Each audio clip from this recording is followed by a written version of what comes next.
الرحمن الرحيم. نحمده ونصلي على رسول الكريم. أما بعد، أعوذ بالله من الشيطان الرجيم. بسم الله الرحمن الرحيم. أولئك الذين امتحن الله ولا قلوبهم من التقوى لهم مغفرة وأجر عظيم. وقال النبي صلى الله عليه وسلم: أصحابي المؤمنون بأيهم اقتديتم اهتديتم.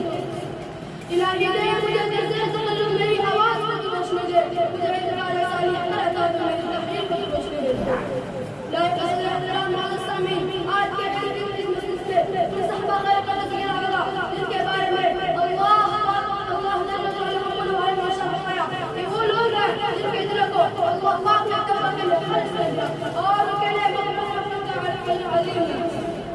یہ سرور کائنات محمد مصطفیٰ صلی اللہ علیہ وسلم نے میری زبان سے فرمایا: میرے صحابہ سے دعوت کا معلوم ہے جس کی بھی کتاب لگے راستہ پا جاؤ گے. دوستو، انسان کو ہدایت کے لیے رسولوں کے روز کرو. چنانچہ حضرت آدم علیہ السلام کی وجہ، حضرت نوح علیہ السلام کی وجہ، حضرت ابراہیم علیہ السلام کی وجہ، حضرت موسیٰ